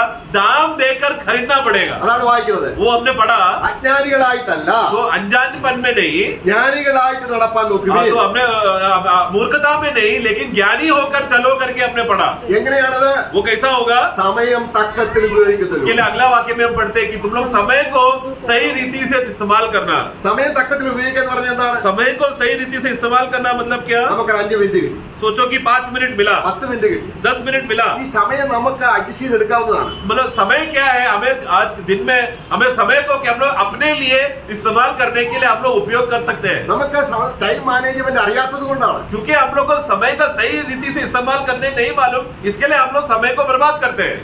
നമ്മൾ സമയത്തിന് വില കൊടുക്കാറില്ല. अब समय को कभी भी हम लोग मूल्य नहीं देते। ഒരു വിശ്വാസി നമ്മൾ ബോംബെയിൽ ഓട്ടോറിക്ഷയിൽ പോകുകയാണെങ്കിൽ सोचो बॉम्बे में एक विश्वासी ऑटो में जा रहा है, അദ്ദേഹത്തിന് കുറച്ച് കഴിയുമ്പോൾ ട്രാഫിക് ജാമിൽ കിടക്കുമ്പോൾ മനസ്സങ്ങ് ഭയങ്കര ഇതാണ്. तो वो जैसे ही वो ऑटो ट्रैफिक में फंस गया तो वो देखते समय में उसका हृदय में वेदना से भर रहा, अरे ट्रैफिक में हम फंस गए करके, കാരണം മീറ്റർ ഓടിക്കൊണ്ടിരിക്കുകയാണ്. क्योंकि ऑटो का मीटर चल रहा है. സമയം നഷ്ടമാകുന്ന പ്രശ്നമില്ല. तो उनको समय वेस्ट हो रहा है वो विषय चिंता नहीं है. അദ്ദേഹത്തിന്റെ ചിന്ത എന്താണ്? उनका विषय क्या है? എന്റെ കാര്യത്തിലാണ് ചിന്തിച്ചോ. तो सोचो उदाहरण के लिए मैं ही जा रहा था. ആ അപ്പോൾ പൈസ പോകുമല്ലോ. अरे तो मैं क्या सोच रहा हूँ, अरे पैसा जा रहा है, ट्रैफिक फंस गया. എന്നാൽ ആത്മാവിൽ നമ്മൾ നിറഞ്ഞ परंतु आत्मा में अगर भर गया तो പൈസ നഷ്ടമാകുന്നതിനെ കുറിച്ച് നമ്മൾ ചിന്തിക്കത്തില്ല. तो पैसा नुकसान हो रहा है करके वो चिंता नहीं रहेगा. ആ സമയം ഭയങ്കര വിലയേറതാണ്. क्योंकि समय जा रहा है करके वो समय का मूल्यता को समझेगा. അത് ആത്മാവ് നമ്മുടെ ഉള്ളിൽ തരുന്ന ഒരു ജ്ഞാനമാണ്. ये पवित्र आत्मा हमको देने वाला एक ज्ञान है प्रियो. ഒരു മിനിറ്റ് നമുക്ക് നഷ്ടമാക്കാനില്ല. एक मिनट भी नष्ट करने के लिए हमको नहीं होगा. എത്രയോ സമയം നമ്മൾ വെറുതെ കളയാണ്. इतना समय हम लोग बर्बाद किया. പൈസ നഷ്ടമാക്കാതെ നമ്മൾ വളരെ എന്ത് ചെയ്യുന്നു? पैसा को हम लोग क्या करते हैं, एक रुपया भी नष्ट ना हो या व्यर्थ खर्च ना करने के लिए हम लोग संभालते हैं. അതൊരു ലോക മനുഷ്യന്റെ ജ്ഞാനമാണ്. वो एक संसारी मनुष्य का ज्ञान है. എന്നാൽ ബുദ്ധിയുള്ള കന്യക परंतु जो बुद्धिमान कुंवारी വിലയേറിയ കാര്യങ്ങളാണ് കർത്താവിന് കൊടുക്കുന്നത്. वो प्रभु के लिए मूल्यवान बातें देगा. കർത്താവിന്റെ കാൽക്കൽ ആ സ്വച്ഛയുടെ മാംസ തൈലം जब प्रभु के पैर में वो इत्र का बर्तन को कुप्पी को जब फोड़ा, അവൾ പൈസ നഷ്ടമാകുന്നത് നോക്കിയില്ല. उसने क्या सोचा, अरे इतना पैसा मेरा नष्ट हो जाएगा करके वैसा उसने नहीं सोची. അവ പൈസ നഷ്ടമാകുന്നതിനെ കുറിച്ച് ദുഃഖിക്കുകയും इसके लिए मेरा पैसा नष्ट हो रहा है करके ऐसा दुख बनाकर, സമയം എത്ര പോയാലും ഒരു ദുഃഖവുമില്ലെങ്കിൽ समय कितना भी बर्बाद हो जाने दो चलेगा बोलकर उसमें अगर दुख नहीं है ഇപ്പൊ തന്നെ നമുക്കറിയാം तो तभी मालूम पड़ सकता है, ബുദ്ധിയുണ്ടോ ബുദ്ധിയില്ല. मालूम पड़ सकता है कि वो बुद्धिमान है या मूर्ख है. നമ്മൾ അഭിനയിക്കാൻ പോകുന്ന ഒരു വിഷയം. ये हम सबको ये विषय को सामना करने का वाला विषय है. ചിന്തിക്കരുത് സമയം നമ്മുടെയാണെന്ന്. ये कभी नहीं सोचना कि समय मेरा है करके. സമയം കർത്താവിന്റെയാണ്. समय प्रभु का है. എത്ര പ്രാവശ്യം ശ്വസിക്കണം? कितने बार मैं जीवन में श्वास लेना चाहिए करके കർത്താവ് നൽകി തന്നതാണ്. वो प्रभु ने दिया हुआ दान है. പ്രിയമുള്ളവരെ, നമ്മളെ വളരെ അതുകൊണ്ട് അജ്ഞാനികളായിട്ടല്ല, इसलिए अज्ञानता में या मूर्खता में नहीं जीना, പിന്നെന്താണ്? बल्कि कैसा जीना, बुद्धिमानों के समान जीना. അപ്പൊ ബുദ്ധിമാൻ പറഞ്ഞ എന്താണ്? वो बुद्धिमान का मतलब क्या, ഇത് ദുഷ്കാലമാകയാൽ उसका क्योंकि समय दुष्ट होने के वजह से. एफेसियों 5:16 days are evil. पढ़ना. अवसर को बहुमूल्य समझो. अवसर को या समय को बहुमूल्य समझो क्योंकि दिन बुरे हैं. क्योंकि दिन बुरे हैं. കർത്താവിന് ഇഷ്ടമില്ലെന്ന് അറിഞ്ഞ്, इसलिए प्रभु का इच्छा क्या है ये सही रीति से जानकर, എന്താണ് കർത്താവിന് ഇഷ്ടം? 17 में हम पढ़ते तो प्रभु का इच्छा क्या है, എന്താണ് കർത്താവിന് ഇഷ്ടം? प्रभु का इच्छा क्या है. നമ്മൾ യോഹന്നാന്റെ സുവിശേഷം മത്തായി 7-ാം അധ്യായത്തിൽ വായിക്കുന്നുണ്ട്. मत्ती 7 में हम पढ़ते हैं, എന്നെ കർത്താവേ കർത്താവേ എന്ന് വിളിക്കുന്ന ഏവരുമല്ല, मुझे प्रभु प्रभु बोलने वाले लोग नहीं, പിന്നെ ആരാണ്? बल्कि कौन, എന്റെ പിതാവിന് ഇഷ്ടം ചെയ്യുന്നവരാണ്. बल्कि वो लोग जो मेरा पिता का इच्छा को जानकर करने वाले लोग. അവർ പറയാണ്, वो लोग ने कुछ लोगों ने वहां पर बोला, നിന്റെ നാമത്തിൽ ഞാൻ ഭൂതങ്ങളെ പുറത്താക്കി, प्रभु आपके नाम में हमने दुष्टात्माओं को बाहर निकाला, നിന്റെ നാം അത്ഭുതങ്ങൾ ചെയ്തു, तेरे नाम में हमने अद्भुत कार्य किया, അടയാളങ്ങൾ ചെയ്തു. तेरे नाम में हमने चिन्ह किए. കർത്താവ് പറയാണ്, प्रभु ने क्या कहा, ഞാൻ നിങ്ങളെ അറിയുന്നില്ല. मैं तुम्हें कभी भी नहीं जानता. എന്നാൽ അത് നമ്മൾ അങ്ങനെ എടുത്താൽ നമ്മൾ അവർ രക്ഷിക്കപ്പെട്ടവരല്ല എന്ന് തോന്നും. तो ऐसा वो वाक्य पढ़ते समय उसी अर्थ में लेंगे तो हमें ऐसा लगेगा कि शायद वो लोग उद्धार पाए हुए नहीं थे, ऐसा हमें लगेगा. അവിടെ അതല്ല വിഷയം. परंतु उधर वो विषय है ही नहीं. ഞാൻ നിങ്ങളുടെ പ്രവൃത്തി അറിഞ്ഞില്ല, കാരണം ആത്മാവിലല്ല ചെയ്തത്. तो वहां पर एक अर्थ ऐसे भी हम ले सकते हैं कि मैं तुम्हें जाना नहीं, मतलब क्या, तुमने अभी तक जितने भी कार्य किए ना मेरे नाम में, वो कार्य को ही मैं नहीं जानता. ऐसा प्रभु न्याय के दिन पूछेगा विश्वासियों को. നിങ്ങളുടെ പ്രവൃത്തി അവിടെ വരികയില്ല. क्योंकि हमारा काम यहाँ पर शरीर में हम लोग ने जो भी कर्म कार्य किए हैं वो हमारे पीछे न्याय के दिन में आया नहीं. അറിയുന്നില്ല എന്ന് പറയുന്നത് मैं तुम्हें जानता नहीं मतलब ഞാൻ നിങ്ങളുടെ പ്രവൃത്തിയെ അപ്രൂവ് ചെയ്യുന്നില്ല. मैंने तुम्हारा कार्यों को स्वीकार नहीं रहा हूँ, क्योंकि वो सही काम नहीं है. അവർ ഒരുപാട് പ്രവൃത്തി ചെയ്തു, उन्होंने बहुत अच्छे काम किए, പക്ഷെ ആർക്ക് വേണ്ടി ചെയ്തു? परंतु किसके लिए किया, സ്വന്തം പേരിന് വേണ്ടി, अपना नाम का कमाई के लिए किया, അല്ലെങ്കിൽ പണം സമ്പാദിക്കാൻ. या फिर धन बटोरने के लिए. ഇത് കർത്താവിന്റെ ആത്മാവിലായിരുന്നില്ല. ये मतलब प्रभु के आत्मा से भरकर किए नहीं थे वो लोग ने. അപ്പൊ കർത്താവിന്റെ ഇഷ്ടം എന്താണ്? प्रभु का इच्छा क्या है, ആത്മാവിൽ നിറയണമെന്നാണ്. सबसे पूर्ण जरूरी बात, आत्मा में भर जाना चाहिए. നമ്മുടെ സമയം हमारा समय കർത്താവിന്റെ സന്നിധി ചെലവഴിക്കണം. प्रभु की उपस्थिति में हमें खर्च करना है. നമുക്ക് ഇഷ്ടം പോലെ ലോകത്തിലെ കാര്യങ്ങൾ ചിന്തിക്കാം, हमें तो हमारे पास तो बहुत समय है दुनिया के बारे में सोचने के लिए. സിനിമ കണ്ടുകൊണ്ടിരിക്കാം, सिनेमा देख सकते हैं, മൊബൈൽ നോക്കിക്കൊണ്ടിരിക്കാം. मोबाइल देखते हैं. ഇങ്ങനെയുള്ള ദേഹിയെ इस प्रकार का प्राण को നഷ്ടമാക്കിയിട്ട് खो कर या नष्ट करके ആരെങ്കിലും എന്റെ പിന്നാലെ വരാൻ ഇച്ഛിച്ചാൽ जो कोई भी मेरा पीछे होना इच्छा करे तो തന്നെത്താൻ ത്യജിച്ച് अपने आप को टुकरा कर അവന്റെ ദേഹി ജീവനെ ത്യജിച്ച് मतलब अपना प्राण का जीवन इतने समय तक मैं जैसा मैं जी रहा था उस प्राण का स्वभाव को छोड़कर തന്റെ ക്രൂശ് എടുത്തുകൊണ്ട് अपना क्रूस उठाकर എന്റെ പിന്നാലെ വരണം. मेरे पीछे आओ. എന്റെ പിന്നാലെ വന്നാൽ जो कोई मेरे पीछे आएगा ഞാൻ ഇരിക്കുന്നിടത്ത് അവനെ ഇരുത്തും. जहाँ पर मैं बैठा हूँ वहाँ पर मैं उसको बैठाऊंगा. നമ്മുടെ ദേഹിയെ തയ്ക്കാറുണ്ടോ? हम हमारा उस प्राण को इस रीति से पूरा कर उद्धार का कार्य के लिए कर रहे हैं क्या? ബുദ്ധിയുള്ളവർ എന്ത് ചെയ്തു? बुद्धिमान लोगों ने क्या किया? അവർക്കും അങ്ങനെ ചെയ്യാമായിരുന്നു. वो बुद्धिमान लोग विश्वास कन्या भी ऐसा अपने मनमानी करके जी പക്ഷെ അവർ सकते കാര്യം थे. ചെയ്തു. परंतु वो लोग ने काम किया, ക്രൂശ് എടുത്തു, क्रूस उठाया, കർത്താവിന്റെ പാദപീഠത്തിയിരുന്നു, प्रभु के पैरों तले बैठ गए, വചനം വായിക്കാനിരുന്നു, वचन पढ़ने के लिए बैठा, ധ്യാനിക്കാനിരുന്നു, ध्यान करने के लिए समय बिताया അടച്ചു വെക്കും, और फिर बंद करते थे, പ്രാർത്ഥിക്കും, प्रार्थना करते थे, പിന്നെയും തുറക്കും, फिर से वचन खोलते थे, പിന്നെയും അടയ്ക്കും. फिर से बंद करते थे. ഇങ്ങനെ ധ്യാനത്തിലും ചിന്തയിലും ദൈവത്തിന്റെ ന്യായപ്രമാണത്തിൽ രാപ്പകൽ ധ്യാനിക്കുന്ന മനുഷ്യൻ Amen. ആ ശരീരം തട്ടിരിക്കുന്ന വൃക്ഷം പോലെ അവൻ വേര് താപോട്ട് ദൈവവുമായിട്ടുള്ള വേര് നല്ലതുപോലെ വരികയാണ്. इसलिए दिन हो या रात समय का सही रीति से इस्तेमाल करते हुए प्रभु का वचन में ध्यान कर कर अभ्यास कर कर समय को वो लोग इस्तेमाल करते रहे. ऐसा विश्वासी कौन है? वो एक ऐसा वृक्ष के समान है जो नदी के समान बोए गए हैं. जिस इस वृक्ष का खासियत क्या है कि उसका जड़ नीचे तक जाकर वो उसका वृक्ष के लिए औषध वृक्ष के लिए जो अच्छा गुण जो है वो गहराई से वो ले सकता है. വെറും നരകത്തിൽ പോകേണ്ട ഒരു വിലയില്ലാത്ത നമ്മളെ സ്നേഹിച്ച ദൈവത്തിന്റെ സ്നേഹം ആഴത്തിലേക്ക് മനസ്സിറങ്ങി Amen. ദൈവ സ്നേഹത്തിൽ മനസ്സുറച്ച് इसीलिए हम लोग जो सिर्फ नरक के लिए नियुक्त थे, हमारा जो नाश के लिए हम जो थे, ऐसे अवस्था से प्रभु ने हमको हटाकर हमें स्वर्गीय स्थानों में हमें रखने के बाद हमारा इसीलिए अभी हमें क्या करना चाहिए? हमारा मन प्रभु का वचन में जड़ पकड़ना है. हमारा मन प्रभु के प्रेम में जड़ पकड़कर उसके गहराइयों में जाना है. കഥാവ് പറഞ്ഞിട്ടുണ്ട്. प्रभु ने कहा है ലൂക്കോസിന്റെ സുവിശേഷം लूका का सुसमाचार നമ്മൾ 21 അധ്യായം 34 വാക്യത്തിൽ വായിക്കുന്നുണ്ട്. 21 का 34 में ആ ദിവസം वो दिन കെണി പോലെ വരാതിരിപ്പാൻ एक पढ़ना 21 का 34. जानते हो हाँ. और ना हो कि तुम्हारे मन कुमार और मतवालेपन और इस जीवन की चिंताओं से सुस्त हो जाए. हाँ. और वह दिन तुम पर फंदे के समान अब वो दिन तुम्हारे लिए फंदे के समान ना हो. ആ अचानक आ पड़े.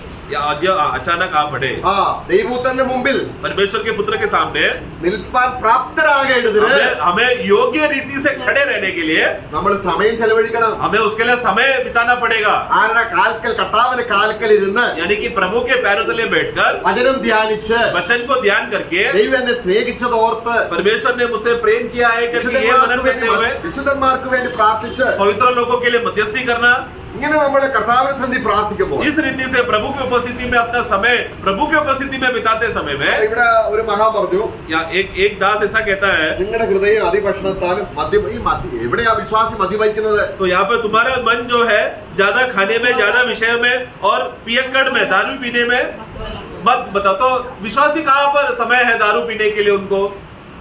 വിശ്വാസികൾ മദ്യപിക്കാറുണ്ടോ? क्या विश्वासी लोग दारू पीते हैं क्या? ഏ? तो इसका मतलब क्या है? ये पियक्कड़ जैसा ना रहे मतलब क्या? എന്നാ വചനം പറയുന്നത് वचन कहता है, നമ്മള് നമുക്ക് ആ വാക്യം ഒന്ന് വായിക്കാം. एक वाक्य पढ़ेंगे എക്ലീസിയാസ്റ്റിക്സ് सभा उपदेश അതിന്റെ 10 അധ്യായം 17 വാക്യം. 10 का 17 Ecclesiastes 10:17 नहीं है क्या? कहते हैं जब तेरा राजा कुलीन है और तेरे हाकिम समय पर भोज करते हैं और वह भी मतवाले होने को नहीं वरन बल ആ लगाने വാക്യത്തിന്റെ അർത്ഥം എന്താറിയാമോ? वो वाक्य का अर्थ ये है कि മദ്യപാനത്തിനല്ല मतलब वो मतवाले होने के लिए नहीं, എന്ന് പറഞ്ഞാൽ यानी कि बल बढ़ाने അക്ഷരീയമായിട്ട് മദ്യം കുടിക്കുന്നതല്ല, मतलब शारीरिक रीति से दारू पी रहे वो नहीं है उसका मतलब. ശരീരത്തിന്റെ ബലത്തിന് വേണ്ടി കഴിക്കുക. वो लोग मतलब हम लोग खाना जो भी कुछ हम लोग खाते हैं पीते हैं, क्या कर रहे हैं? अपने शरीर का बल को मेंटेन करने के लिए खाली. എന്നാൽ ലക്ഷ്യം लेकिन लक्ष्य क्या है? ലഹരി പിടിക്കുക എന്ന് പറഞ്ഞാൽ എന്താണ്? लेकिन ഒരുപാട് കഴിക്കുക. मतलब मतवाले हो जाना मतलब क्या है कि एक लिमिट से ज्यादा जब जाते हैं तो मतवाले हो गए. तो वो तो അതിനെയാണ് മദ്യപാനം എന്ന് പറയുന്നത്. वो खाना हो या पीना जो भी हो, खाना को भी अगर हमने ज्यादा खा लिया तो क्या होगा? एक मतवालापन का अवस्था हो जाएगा. എക്സസ് ആയിട്ട് ആഹാരം കഴിക്കുക. मतलब ज्यादा खाना.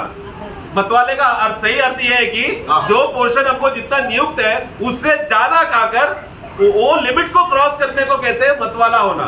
നീ ഭക്ഷണപ്രിയനാകുന്നെങ്കിൽ यदि आप लोग खाना खाने में प्रेमी, खाना खाने के लिए प्रेमी है तो ഒരു കത്തി വെച്ചുകൊള്ളുക. अपने अपने गले में चाकू डाल लो। എന്താ കാര്യം? मतलब क्या? ഈ അറക്കാൻ കൊണ്ടുപോകുന്ന മൃഗങ്ങളെ क्योंकि जो वध करने वाले जानवरों को क्या करते हैं, ഈ അവൻ നല്ലോണം ആഹാരം കൊടുക്കും. वो उसको बलि करने से पहले वो पशु को भरपूर पेट दबा के खिलाते हैं। വളരെ ചെറിയ തുക കൊടുത്ത് ക്ഷീണിച്ച മൃഗത്തെ കൊണ്ടുവരും. आप दुकान मार्केट में जब वो लोग उस पशु को पहले खरीदने जाने के टाइम में क्या रहेगा, जो एकदम सस्ता कम पैसे वाला जानवर को लेंगे, यानी कि क्या, जो एकदम हड्डी रहेगा, सूखा रहेगा, मरने वाला, ऐसा प्रकार को प्राणी को खरीद के लाते हैं। 2-3 മാസം और फिर 2-3 महीना ഈ എന്തിനൊക്കെ ആഹാരം കൊടുക്കുകയാണ്. उसको भर पेट खाना खिलाते हैं। ഈ മൃഗം എന്താ ചിന്തിക്കുന്നത്?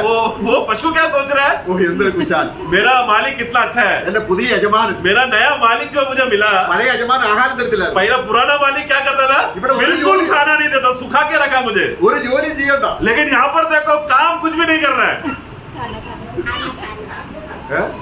പക്ഷേ എന്താ സംഭവിക്കുന്നത്? परंतु कारण क्या है, क्या होने वाला है अभी उसके साथ, അവന്റെ കഴുത്തിൽ കത്തി വേഗം വരും. उसका गले पर चाकू जल्दी आएगा। അതുകൊണ്ടാണ് തിരുവേദം പറയുന്നത് इसलिए वचन कहता है നമ്മൾ ആഹാരം കഴിക്കണം. हम लोग खाना खाए, വൃത്തിയിൽ തന്നെ കഴിക്കണം. ആഹാരം നല്ല ആഹാരം കഴിക്കണം. और मतलब अच्छा खाना मिल रहा है तो अच्छा खाना खाए, उसमें कोई गलत बात नहीं है। പക്ഷെ അതിനൊരു മെഷർ ഇല്ലേ? परंतु उसके लिए एक माप है ना। ഏ? അതുകൊണ്ട് നമ്മൾ വല്ലപ്പോഴേ കഴിക്കാം കേട്ടോ. इसके लिए कम से कम कभी कभी खाना अच्छा है, ആ വല്ലപ്പോഴേ കഴിക്കാം. मतलब दिन में कभी कभी खाना। അപ്പോൾ ഇവിടെ പറയുന്നത് मतलब क्या, വീഞ്ഞ് കുടിച്ച് जो जो जो दाखरस स्पीकर मतवाले हो गए, ലഹരിയാകരുത്. मतवाले में नहीं जाना। ഇന്ന് ഇറച്ചി അങ്ങോട്ട് ഫ്രൈ ചെയ്ത് കഴിച്ചു. सोचो कि आज हमने दिन में हम लोग ने जो मांस को अच्छे से एकदम फ्राई करके, चिकन को फ्राई करके खाया, ലഹരി പിടിച്ചു. और फिर क्या पेट भर के खाया, मतवाला हो गया। ഇനി ചിക്കൻ ഇല്ലെങ്കിൽ എനിക്ക് ആഹാരം വേണ്ട. फिर वो मतवाला हो गया, मतलब क्या, उसको अभी आदत हो गया, खाने में अगर चिकन नहीं है तो मैं खाना ही नहीं खाऊंगा। ഇങ്ങനെ നമുക്ക് ഏവർക്കും ഒരു ഫേവറേറ്റ് ആഹാരങ്ങളുണ്ട്. ऐसा हम लोग सबके जीवन में एक फेवरेट भोजन हमको है, मतलब वो नहीं है तो हम खाना नहीं खाएंगे। വല്ലപ്പോഴേ കഴിയാൻ കണ്ട കുഴപ്പമില്ല. तो इसके लिए प्रिय, इसका मतलब ये नहीं कि आप लोग नहीं खाना, कभी कभी आपको मौका मिल रहा है, कभी कभी खाने में गलत नहीं है, പക്ഷെങ്കിൽ तो इसीलिए परंतु എന്ത് സമയം ചെലവഴിക്കുകയാണ്. हम लोग हमारा फेवरेट खाना मिलने के लिए हम लोग समय, वो बातों को फेवरेट खाना कमाने के लिए हम लोग समय बिता रहे हैं। തേനിനേക്കാളും പാലിനേക്കാൾ രുചിയുള്ള ആഹാരം വേണ്ട. मतलब जो दाग मधु और दूध का स्वाद का जो भोजन है उसको ठुकरा कर, ആ പിന്നെന്താണ് അപ്പോൾ ഇവിടെ എന്താണ്? तो उसका मतलब क्या है, അപ്പം മദ്യപാനി ആയാൽ അല്ലെങ്കിൽ ലഹരി ആയാൽ मतवाला हो गया तो, पियक्कड़ हो गया तो ഇത് സംഭവിക്കും. क्या हो जाएगा, ദുർനടപ്പുണ്ടാവും. उसके अंदर व्यभिचार का स्वभाव आएगा। വിചാരമൊന്നല്ല, സമയം തക്കത്തിൽ ഉപയോഗിക്കുക. तो मतलब क्या है कि उसके अंदर बुरा कर्म, बुरा रीति का काम उसके अंदर ज्यादा प्रकट हो, यानी कि समय को सही इस्तेमाल नहीं करेगा, അവര് പൈസ കൂടുതൽ ചെലവാകും. उसको पैसा ज्यादा, फेवरेट खाना मिलने के लिए पैसा ज्यादा खर्चा होगा। ദുർനടപ്പെന്ന് പറഞ്ഞാൽ എന്താണ്? उसका बुरा चाल चलन मतलब क्या, വെറും വ്യഭിചാരം എന്ന അർത്ഥമല്ല. तो सिर्फ व्यभिचार में सीमित नहीं रखना उसको। സമയം പ്രോപ്പറായിട്ട് ഉപയോഗിച്ചില്ല എങ്കിൽ अगर हमने समय को सही रीति से इस्तेमाल नहीं किया तो വ്യഭിചാരമാണ്. वो एक तरफ का व्यभिचार है, അതിനെയാണ് ദുർനടപ്പ്. उसी को कहते हैं कि बुरा चाल चलन। പരിശുദ്ധാത്മാവിന്റെ കൺട്രോൾ അല്ല, मतलब वो व्यक्ति पवित्र आत्मा के नियंत्रण में नहीं है, സ്വന്തം ഇഷ്ടത്തിൽ ജീവിക്കും. अपना खुद का मनमानी का इच्छा को पूरा करने के लिए जी रहा है। എന്നിട്ട് നമ്മൾ പറയാണ് फिर हम आकर बोलते हैं ബുദ്ധിമാനാണ്. हम बुद्धिमान हैं। എന്നാൽ इसीलिए സമയമെടുത്ത് समय को भी लेकर കർത്താവിന്റെ പാദപീഠത്തിൽ प्रभु के पैरों तले बैठकर ആത്മാവിൽ നിറഞ്ഞാൽ आत्मा में अगर हम भर गए तो നല്ല പ്രവൃത്തി ഉണ്ടാവും. उसमें भला कार्य होगा, अच्छा कार्य होगा। ഓക്കേ, ആത്മാവിന്റെ ഫലം എന്താണ്? आत्मा का फल को हम देखते समय നിങ്ങൾക്ക് में എല്ലാവർക്കും അറിയാം. आप सबको मालूम है, സ്നേഹം, प्रेम, സന്തോഷം, आनंद, സമാധാനം, शांति। ഇതൊക്കെ കർത്താവിന്റെ കാൽക്കൽ ഇരുന്നാൽ ये सब बातों को जब प्रभु के पैरों तले बैठकर നിങ്ങൾ ചെയ്യുന്നതെല്ലാം സ്നേഹത്തിൽ ചെയ്യുക. हम जो भी कुछ करें प्रेम में करें। പെട്ടെന്ന് സ്നേഹത്തിൽ ചെയ്യാൻ പറ്റില്ല.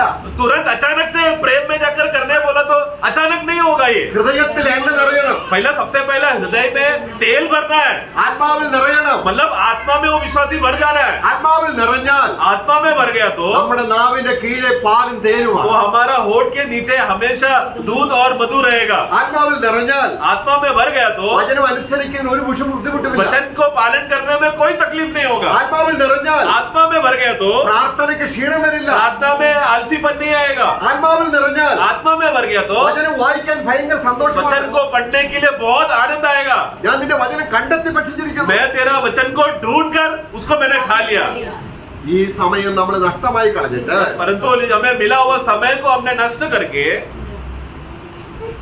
നമ്മൾ വിളക്ക് കത്തിക്കാൻ നോക്കി. और फिर हम लोग क्या कर रहे हैं, मशाल को जलाने का कोशिश कर रहे हैं न्याय के दिन में। അവിടെ എത്തുകയില്ല. वहां पर जलाने नहीं हो पाएगा, പ്രതിഫലം കിട്ടുകയില്ല. यानी कि प्रतिफल नहीं मिलेगा। കർത്താവിന്റെ മണിയറയിൽ പ്രവേശിപ്പാൻ കഴിയുകയില്ല. प्रभु का जो रहस्य कमरा जो प्रभु ने विश्वासियों के लिए कमरा तैयार करके रखा है, उस कमरे में प्रवेश करने नहीं हो पाएगा। കല്യാണ സദ്യക്ക് പങ്കെടുക്കാൻ കഴിയില്ല. हमें विवाह का जो उत्सव का भोजन, विवाह भोजन में भाग लेने नहीं हो पाएगा। നീ വിശ്വാസിയാണ്, तू विश्वासी है പക്ഷേ ബുദ്ധിയുള്ള കന്യകയല്ല. परंतु बुद्धिमान कुंवारी नहीं बना। നമ്മുടെ ദൈവത്തിന്റെ വചനം നമ്മളെ വളരെയധികം ഉത്സാഹിപ്പിച്ച് പറയുകയാണ്. इसलिए प्रभु का वचन हमें उत्साह कर रहा है, हमें प्रोत्साहन करने को देख रहा है। കർത്താവോട് പറയാണ്, ഞാൻ നിങ്ങളെ അറിയുന്നില്ല प्रभु वहां पर कहा मती साथ में, मैं तुम्हें बिल्कुल नहीं जानता। എന്ന് പറഞ്ഞാൽ നിങ്ങളെ അറിയത്തില്ലെന്ന് പറഞ്ഞ ഏതാണ്? നിങ്ങളുടെ പ്രവൃത്തി കാണാൻ എന്താ വിളക്ക് തെളിയാത്തത്? तो तुम्हारा, क्योंकि वहां पर हम लोग वहां पर जाने के बाद हमारा मशाल दीपक नहीं जलने की वजह से प्रभु क्या बोल रहा है, तुम्हारा कोई भी काम को मैं पहचानता नहीं, तुम्हारा काम को मैं एक्सेप्ट नहीं करता। 4:4 पहला തെസ്സലോനിയോ 4:3 में हम पढ़ते हैं, ദൈവത്തിന്റെ ഇഷ്ടമോ, प्रभु का इच्छा। അതാണ് കർത്താവ് പറഞ്ഞത്, എന്നെ കർത്താവേ കർത്താവ് എന്ന് വിളിക്കുക എന്നല്ല, എന്റെ പിതാവിന് ഇഷ്ടം. എന്താണ് പിതാവിന് ഇഷ്ടം? पिता का इच्छा क्या है? मेरा इच्छा को तुम लोग जानना। मैं प्रभु प्रभु बोलकर नहीं, बल्कि मेरा इच्छा, पिता का इच्छा क्या है तुम जानना। वो क्या है वो इच्छा? നിങ്ങൾ ദുർനടപ്പ് എന്ന് പറഞ്ഞാൽ വ്യഭിചാരം എന്ന അർത്ഥമല്ല. 4:3 पढ़े। क्योंकि परमेश्वर की इच्छा यह है हाँ। कि तुम पवित्र बनो, हाँ। अर्थात व्यभिचार से बचे तो रहो। व्यभिचार से बचे रहो, मतलब जो शारीरिक रीति से जो गलत रिश्ता रखते हैं अन्य व्यक्ति के साथ, वो उसी अर्थ को नहीं सीमित रखना, वो भी है उसमें। പൈസ നമ്മൾ വെറുതെ ചെലവായി കളയുക. व्यभिचार मतलब हमने जो पैसा जो हमको मिला उसको हम लोग सही रीति से इस्तेमाल नहीं कर रहा। ചില വിശുദ്ധന്മാരാണെങ്കിൽ कुछ पवित्र लोग ऐसा है, വീട്ടിൽ ആഹാരം കുക്ക് ചെയ്ത് കഴിക്കത്തില്ല, वो लोग घर में खाना बना के नहीं खाते, വെളിയിൽ പോയി കഴിക്കും. वो लोग बाहर जाकर खाने ज्यादा अच्छा लगता है। വല്ലപ്പോഴും ഒന്നും കഴിക്കുന്ന കാര്യമല്ല ഞാൻ പറയുന്നത്. मतलब कभी कभी आप लोग महीने में या साल में 1-2 बार जाके खाने का वो पॉइंट नहीं मैं बोल रहा। പക്ഷെങ്കിൽ तो परंतु അവർക്ക് എപ്പോഴും വെളിയിലത്തെ ആഹാരം. उनको हमेशा बाहर का ही खाना चाहिए। കാര്യം എന്താണ്? कारण क्या है? ലഹരി പിടിച്ചു. मतवाले हो गए अभी। അങ്ങനെ ആകരുത്. बाहर का खाना का स्वाद बार बार मिलने के लिए मतवाले हो गए, ऐसा ना होना। ഈ പോഷത്വം ചെയ്തിട്ട് ഞാൻ ബുദ്ധിമാനെന്ന് പറയരുത്. ऐसा समय को, जो पैसे को जो हमें सही इस्तेमाल करना चाहिए था, गलत इस्तेमाल करके या गलत खर्चा कर ये गलत फहमी में नहीं रहना कि तुम बुद्धिमान हो। ഇനി താപ്പോട് പറയാണ്, फिर नीचे हम पढ़ते हैं, ദൈവത്തെ അറിയാത്ത ജാതികളെ പോലെ तुम लोग प्रभु को ना जानने वाला उस प्रकार का अन्य जातियों के समान ना रहे। ഇവിടെ വ്യഭിചാരം പറയുന്നുണ്ട്, കാമവികാരത്തിലല്ല. उसका 5 पढ़ना। और यह काम अभिलाषा से नहीं, हाँ। और न उन जातियों के समान जो परमेश्वर को नहीं जानती। हाँ, तो यहाँ पर है वो अभिलाषा का जो कामनाएं जो हमारे अंदर बरकरार आता है, जो अन्य जाति करते हैं। താപ്പോട് പറയുന്നുണ്ട്, नीचे हम पढ़ते हैं, ആരെങ്കിലും ഈ വിശുദ്ധീകരണം ത്യജിച്ചാൽ, जो कोई भी इस रीति से जो पवित्र किया जाने वाला कार्य या प्रभु विश्वासी को जो अलग करके शुद्ध रखने का जो कार्य, उसको जो कोई भी ठुकराएगा, ഈ വാണിംഗ് കേട്ടിട്ടും ये चेतावनी सुनने के बावजूद भी, ഇതൊന്നുമല്ല കാര്യം. मतलब ये अरे पवित्रता इसमें नहीं है विषय, ऐसा सोचकर जीना। ഈ കർത്താവിന്റെ വാണിങ്ങിനെ ത്യജിക്കുന്നത്, ऐसा प्रभु का चेतावनी को ठुकराने वाले लोग, ആരെയാണ് ത്യജിച്ചിരിക്കുന്നത്? वो लोग किसको ठुकरा रहे हैं? നിങ്ങൾക്ക് പരിശുദ്ധാത്മാവിനെ ദാനമായി തന്ന ആത്മാവിനെയാണ്. 8 पढ़ना। इस कारण जो इसे तुच्छ जानता है, इस विषय मतलब क्या, पवित्र जीवन जीना चाहिए करके उस विषय को जो ठुकराता है, वह मनुष्य को नहीं, मनुष्य को नहीं, परंतु परमेश्वर को तुच्छ जानता है, परमेश्वर को तुच्छ जानता है, जो अपना पवित्र आत्मा जिन्होंने अपना पवित्र आत्मा को दिया। ആത്മാവിനെ നമുക്ക് സൗജന്യമായി കിട്ടി. आत्मा को हमें, पवित्र आत्मा को हमें मुफ्त में मिला। അത് കർത്താവ് ചെയ്ത പ്രവൃത്തിയുടെ അടിസ്ഥാനത്തിൽ वो प्रभु ने किया हुआ कार्य के आधार की वजह से है, നമ്മൾ ആത്മാവിൽ ജനിച്ചവരാണ്. क्योंकि हम लोग आत्मा में हमारा नया जन्म हुआ। പക്ഷെ പാത്രത്തിൽ കിട്ടുക എന്ന് പറഞ്ഞാൽ परंतु अभी बर्तन में हमको अभी पवित्र आत्मा भर जाना चाहिए। उसका मतलब वो है विश्वासी का लक्ष्य, അതിന് വില കൊടുക്കണം. उसके लिए हमको दान देना पड़ेगा।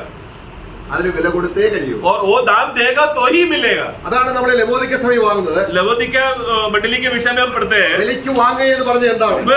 तुम लोग मेरे पास आओ खरीदो करके मतलब क्या? അവിടെ കർത്താവ് അവിടെ ചിലരോട് പറയാണ്, प्रभु वहां पर कहता है നീ ശീതവാനുമല്ല ഉഷ്ണവാനുമല്ല, तू गर्म भी नहीं है ठंडा भी नहीं है, നിന്നെ എന്റെ വായിൽ നുമിണ്ട് കളയും. यानी कि जिसके वजह से मैं मेरे मुंह से मैं तुम्हें थूक दूंगा. ഇത് നമ്മൾ എടുത്തിട്ട് പറയും രക്ഷിക്കപ്പെടാത്തവരെ ഉദ്ദേശിച്ചാണ്. तो ये वाक्य पढ़कर हम लोग क्या बोलते हैं? प्रभु उन लोगों को थूकेगा जो विश्वास नहीं किया, नया जन्म नहीं हुआ, ऐसा हम अर्थ लेते हैं. അതുകൊണ്ട് इसीलिए നീ ധനവാനെന്ന് നീ പറയുന്നു, പക്ഷെ നീ ദരിദ്രനാണ്. परंतु वहां पर देखो, तुम लोग धनी हो करके तुम लोग बोलते तो हो, परंतु तुम्हारा अवस्था दरिद्रता है. 17 में हम पढ़ते हैं. നീ കാണുന്നു എന്ന് പറയുന്നു, പക്ഷെ നീ കുരുടനാണ്. तू बोल रहा है कि तुझे सब दिखता है, परंतु तू है अंधा. നീ വെള്ള ഉടുപ്പുണ്ടെന്ന് പറയുന്നു, പക്ഷെ നീ നഗ്നനാണ്. तू बोल रहा है कि तेरे पास श्वेत वस्त्र है, परंतु तू नंगा है. ഇത് സഭയോട് പറയാണ്, ये मंडली को बोल रहा है. ബുദ്ധി ഇല്ലാത്തവരോട് പറയാണ്. मतलब जो निर्बुद्धि, जो मूर्ख कन्याओं को, कुंवारियों को प्रभु बोल रहा है. അതുകൊണ്ട് ഞാൻ നിന്നോട് ബുദ്ധി പറയുന്നു. इसलिए मैं तुमको एक समझ देता हूँ. ബുദ്ധിമാനാകാൻ ഞാൻ ബുദ്ധി मैं പറയുകയാണ്. तुमको बुद्धिमान बनने के लिए, तुम लोग होशियार हो जाने के लिए मैं एक बात कहता हूँ. നീ എന്ത് ചെയ്യണം? 18 में तू क्या നീ करना? ധനവാനാകണം, तू धनी होना, സമ്പന്നനാകണം, तू धनवान हो जाना, നിന്റെ നിർഭാഗ്യാവസ്ഥ പോണം, तेरा निर्भाग्य अवस्था हट जाना चाहिए, നിനക്ക് വെള്ള ഉടുപ്പ് വേണം. और तेरे पास श्वेत वस्त्र होना चाहिए. എന്നിട്ട് ഇതെല്ലാം കിട്ടുന്നത് എങ്ങനെയാണ്? ये सब कैसा होगा? നിന്റെ കണ്ണിൽ എഴുതാൻ ലേപം तेरा आंख में लेप डालने के लिए എന്നോട് വിലയ്ക്ക് വാങ്ങും. मेरे पास आकर दाम दो, मूल्य. എന്താണ് വില നമ്മൾ കൊടുക്കേണ്ടത്? मतलब क्या मूल्य देना है हमें? പൈസയാണോ? पैसा है क्या? പൈസയാണോ? पैसा देगा तो हमको ये लेप मिलेगा क्या? പൈസ കൊടുത്ത് നമ്മളെ ആത്മാവിനെ പ്രാപിക്കാൻ പോയാൽ കിട്ടും. നമുക്ക് അപ്പോസ്തലപ്രവൃത്തി 8 അധ്യായത്തിലെ സംഭവം അറിയാം. प्रेरितों का कार्य 8वां अध्याय में मालूम है. वहां पर वो एक जादू टोना करने वाला व्यक्ति पत्रोस को पैसा देकर आत्मा का ये सामर्थ पाने के लिए कोशिश किया उसने. ഇവിടെ എന്താണ് നമ്മൾ കൊടുക്കേണ്ടത്? तो पैसा देकर पाने वाला बात नहीं है आत्मा का. यहाँ पर क्या है? दाम क्या देना है? എന്താണ് വില? क्या है दाम? ഒരു ശിഷ്യത്വത്തിന്റെ വില എന്താണ്? एक चेला हो जाने का दाम क्या है? നമ്മുടെ ജീവനെ പാതപ്പെടുത്തുക. अपने आप का, अपना जीवन को प्रभु के पैरों तले रखना. ഞാനല്ല, मैं नहीं, बल्कि मसीह सब कुछ है. നമ്മുടെ ജീവനെ കൊടുക്കാതെ ആത്മാവിന്റെ നിറവ് ശരീരത്തിൽ കിട്ടും. यानी ആത്മാവിൽ കിട്ടില്ല. अपने आप को टुकराए बगैर, अपने आप को स्वयं को प्रभु के पैरों तले अगर नहीं दिए तो आत्मा में भरने नहीं हो पाएगा. वो दाम देना है. എന്താണ് വില? दाम क्या है प्रियो? നമ്മുടെ സമയം. हमारा समय. നമ്മുടെ സമയം നമ്മളിങ്ങനെ പ്രാർത്ഥിക്കുമ്പോൾ ആൾക്കാർ പറയും ചുമ്മാ വേസ്റ്റ് ചെയ്ത് കളയാ. हम लोग प्रार्थना के लिए जब समय बिताते समय में लोग शायद ऐसा बोलेंगे, देखो प्रार्थना करके समय बर्बाद कर रहा है, ബുദ്ധിഹീനനാന്ന് പറയും. तू मूर्ख है करके लोग बोलेंगे. മൊത്തം പൈസ ഉണ്ടാക്കുന്ന സമയത്ത് റൂമിനകത്തിരുന്ന് ചുമ്മാ സമയം കളയാ. अरे पैसा कमा सकता था, उतना समय को तूने क्या कर दिया?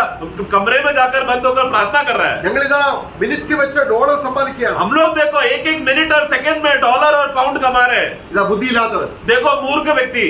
പക്ഷേ परंतु അവൻ ബുദ്ധിമാനാണോ എന്ന് ദൈവം തെളിയും. परंतु वो सचमुच बुद्धिमान है करके ये परमेश्वर एक दिन साबित करेगा. ഇവിടെ നമ്മൾ പറഞ്ഞു വന്നതിന്റെ ആശയം എന്താണ്? प्रियो, अब तक बोलने का विषय क्या है? ഈ 25ാം അധ്യായം വെറുതെ കർത്താവ് പറഞ്ഞതാണോ? प्रभु 25वां अध्याय व्यर्थ में ऐसे ही प्रभु ने सिर्फ इस्राएलियों के लिए है बोलकर लिख कर दिया है क्या? നമുക്കൊരു പാഠവും ഇല്ല. इसमें हमको कुछ भी समझ नहीं है क्या हमारे विषय में? കർത്താവ് അവർക്ക് വേണ്ടിയാണ് വരുന്നത്. सिर्फ प्रभु सिर्फ इस्राएल के लिए आ रहा है क्या? നമുക്ക് വേണ്ടി വന്നിട്ടാണ് ഇനി അവർക്ക് വേണ്ടി വരുന്നത്. यो पहला हमारे लिए आएगा, फिर प्रभु इस्राएल की ओर मुड़ेगा. തീർച്ചയായിട്ടും അവരോടുള്ള ബന്ധത്തിൽ ചില കാര്യങ്ങളുണ്ട് അവിടെ. ये तो सच है कि इस्राएल के संबंध के विषय के लिए कुछ बातें वहां पर बोला है, वो तो सही है. അപ്പോൾ നമ്മൾ ഇന്ന് ചിന്തിച്ച കാര്യങ്ങൾ परंतु अब तक हमने जो सोचा वो विषय को देखते समय में കർത്താവിന്റെ അടുക്കൽ വന്നിട്ട് प्रभु की उपस्थिति में आकर, കർത്താവേ, हे प्रभु, ആ ബുദ്ധിയില്ലാത്ത കന്യക ഞാൻ തന്നെയാണ്. प्रभु वो मूर्ख कन्या, वो कुंवारी, हे प्रभु वो मैं ही हूँ. എന്റെ ജീവിതത്തിൽ ഒരുപാട് കടങ്ങൾ വരും. मेरे जीवन में बहुत सारा कर्ज आ गया प्रभु. ഒന്ന് നാവെടുത്ത് പോയാൽ एक कर्ज क्या है कि मैंने अगर मुंह खोल दिया तो കള്ളം പറയുക, झूठ बोलता हूँ, ദേഷ്യം വരിക, गुस्सा आना, ക്രോധം വരിക, क्रोध से मरना. എന്ത് ചെയ്യോ? मैं क्या करूँ प्रभु? കടം വരുന്നു. जिसकी वजह से प्रभु के लिए जो पवित्र जीवन जीना चाहिए था वो नहीं जीने की वजह से मेरे अंदर कर्ज बढ़ रहा है. കർത്താവ് എല്ലാ കടവും വീട്ടി प्रभु ने तो मेरा सारा कर्ज चुकता कर दिया था നമ്മളെ വിലയ്ക്ക് വാങ്ങി. और मूल दाम देकर खरीद लिया था. പിന്നെയും കടം വരുക. फिर हम लोग नया कर्ज बना रहे हैं अभी. നമുക്കറിയാം എലീശയുടെ ഒരു ശിഷ്യൻ, പ്രവാചക ശിഷ്യൻ, एलीशा का भविष्यवक्ता का एक चेला, തന്റെ ഭർത്താവ് മരിച്ചുപോയി. उसका पति मर गया. അദ്ദേഹം എനിക്ക് അറിയത്തില്ല കടം വരുത്തിയിട്ട് എന്തിനാണ് മരിച്ചത്. वो बोल रहे कि मुझे नहीं मालूम कि मेरा पति क्यों कर्ज भरकर वो मर गया करके. പക്ഷെ അവിടെ ഒരു പാഠം നമുക്ക് പഠിക്കാനുണ്ട്. परंतु वहां पर एक सबक हम देखते हैं. എലീശയുടെ അടുക്ക് വരികയാണ്. वो एलीशा के पास आई. എന്റെ ഭർത്താവ്, मेरा पति പ്രവാചക ശിഷ്യൻ, आपका चेला था, അദ്ദേഹം മരിച്ചുപോയി. वो मर गया. കടക്കാർ വന്നിട്ട് अभी कर्जदार आकर എന്റെ പിള്ളേരെയും मुझे और मेरे घराने को परेशान कर रहा है. ഞാൻ എന്ത് ചെയ്യും? मैं क्या करूं? എലീശ പറയാ ഞാൻ എനിക്കെന്ത് ചെയ്യാൻ പറ്റും? एलीशा बोल रहा है मैं क्या कर सकता हूँ? അല്ലേ, എനിക്കെന്ത് ചെയ്യാൻ പറ്റും? मैं उसमें क्या कर सकता हूँ? അദ്ദേഹം ഒരു കാര്യം ചോദിച്ചു. तो भी फिर उसने एक बात पूछा, നിനക്ക് എന്തുണ്ട് വീട്ടിൽ? तेरे पास क्या है घर में? थोड़ा सा तेल है। Praise the Lord. Amen. നീ വീട് ജനിച്ചതാ. मतलब क्या है कि तेल है, मतलब क्या? तेरा नया जन्म हो गया है, ये घर में उद्धार है. പക്ഷെ പ്രശ്നം എന്താണ്? परंतु विषय क्या है? अभी ബുദ്ധിയില്ല, मूर्ख, वो अभी भी मूर्ख दशा में है, കടം വരുന്നു, क्योंकि कर्ज बढ़ रहा है പാത്രത്തിൽ എണ്ണയില്ല. और बर्तन में एक्स्ट्रा, बर्तनों में एक्स्ट्रा तेल नहीं है. നീ എന്ത് ചെയ്യണം? अभी तुझे क्या करना पड़ेगा? നിനക്ക് ഇഷ്ടമുള്ളതുപോലെ കടം പാത്രങ്ങൾ വാങ്ങണം. तू अभी क्या करना, सब जगह पर जाकर जितना खाली बर्तन हो सके उतना तू मांग कर ला, എന്നിട്ട് നീ അകത്തിരിക്കുക, और फिर बंद करके कमरे में आना, വാതിലടയ്ക്കുക, दरवाजा बंद करना, എന്നിട്ട് നിറഞ്ഞ പാത്രത്തിൽ നിന്ന് പകരുക. और फिर वो भरा हुआ पात्र में से खाली पात्रों में उंडेलते रहना, അല്ലേ? है ना? അമ്മ പറയാ, तो वो माँ बोलने लगी, മക്കളെ പാത്രം കൊണ്ടുവാ. बच्चों को बोला, चलो जल्दी जाओ, खाली खाली बर्तने लेकर आओ. അയ്യോ പാത്രം കാലിയില്ല. फिर बाद में क्या हो गया, जैसा जैसा बढ़ते जा रहा है, बर्तन आते जा रहा है, फिर अचानक आवाज आया, माँ बर्तन खत्म. പെട്ടെന്ന് ഒഴുക്ക്. तब क्या हो गया, जो बहाव था रुक गया. നമ്മുടെ ഹൃദയം मतलब हमारा हृदय ആത്മാവ് നിറയാൻ आत्मा भरने के लिए കാലിയാക്കണം. खाली करना पड़ेगा. ജഡമോഹം, शरीर की अभिलाषा, മോഹം, आंखों की अभिलाषा, ഇങ്ങനെയെല്ലാം നിറഞ്ഞിരിക്കുകയാണ്. ये सब जीवित का घमंड से हम लोग भरे हुए हैं प्रियो. അതാണ് ക്രൂശ്. इसीलिए क्रूश എടുത്തുകൊണ്ട് യേശുവിന്റെ പിന്നാലെ പോയാ क्रूश उठाकर जो यीशु मसीह के पीछे हो गए, तो ഇതെല്ലാം ഒഴുക്കി വെക്കാനുള്ള സ്ഥലം അതാ. ये सब खाली करने के, हमारे अंदर का जो गलत अभिलाषाओं को खाली करने का स्थान है वो क्रूश. ആ ഒഴിഞ്ഞ സ്ഥലത്തേക്ക്, उस वहां पर जाकर ആ ഒഴിഞ്ഞ സ്ഥലത്തേക്ക് ആത്മാവ് തള്ളിക്കയറും. जब हमारा वो पात्र भी खाली हो जाएगा, तो उस खाली जगह पर क्या होगा, पवित्र आत्मा जल्दी बहकर आकर हमें भर देगा. ആത്മാവിനറിയാം क्योंकि आत्मा जानता है എന്തിനാണ് നമ്മുടെ ഹൃദയത്തെ കാലിയാക്കുന്നത്. हमने क्यों, ये विश्वासी ने अपना हृदय को क्यों खाली किया करके आत्मा जानता है. Praise the Lord. हमें അങ്ങനെ പിന്നെ നമ്മൾ കടമില്ല.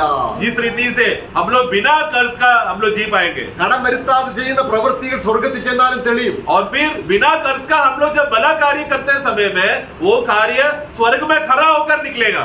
എഴുതുക, इसलिए लिखो, കർത്താവിൽ മരിക്കുന്നവൻ ഭാഗ്യവാൻ. जो आज से जो मसीह में जो मरेंगे वो धन्य है. അവന്റെ പ്രവൃത്തിയിൽ നിന്ന് അവൻ ഇപ്പോൾ വിശ്രമം പ്രാപിച്ചു. उन्होंने अपने किए हुए कामों से उसने विश्राम पा लिया, പക്ഷെങ്കിൽ ആ പ്രവൃത്തി സ്വർഗത്തിൽ परंतु തെളിയുക. यही काम आगे जाकर उसके पीछे पीछे होगा और स्वर्ग में प्रकट होगा. ഞാനും നിങ്ങളും ഇന്നല്ലെങ്കിൽ നാളെ അഭിമുഖീകരിക്കാൻ പോവുകയാണ് ഈ വിഷയം. प्रियो, ये मैं और आप, हम सब लोग यही बात को एक दिन जाकर प्रभु की उपस्थिति में हमको ये बातों को सामना करना है. അതുകൊണ്ട് കർത്താവിനെ താഴ്ത്തി, इसलिए आज अपने आप को प्रभु की उपस्थिति में नम्र होकर, കർത്താവേ എനിക്ക് ബുദ്ധി വേണം. हे प्रभु मुझे समझ दो, എനിക്ക് എന്റെ ഹൃദയം ഞാൻ കാലിയാക്കാൻ തയ്യാറാണ്. मैं मेरा हृदय को खाली करने तैयार हूँ. നിന്റെ അടുക്കലേക്ക് ഞാൻ മരിക്കാൻ വരുന്നു. आपकी उपस्थिति में मैं मरने के लिए आ रहा हूँ, ഞാൻ മരിക്കണം. क्योंकि मैं जो मेरा स्वयं है उसको मरना है. ഇത്ര വലിയ ദൈവദാസനായ പൗലോസ് പറയുകയാണ്, पौलुस इतना बड़ा श्रेष्ठ प्रभु का दास वो कहता है, ഞാൻ ദിവസം തോറും മരിക്കും. मैं रोज मरता हूँ.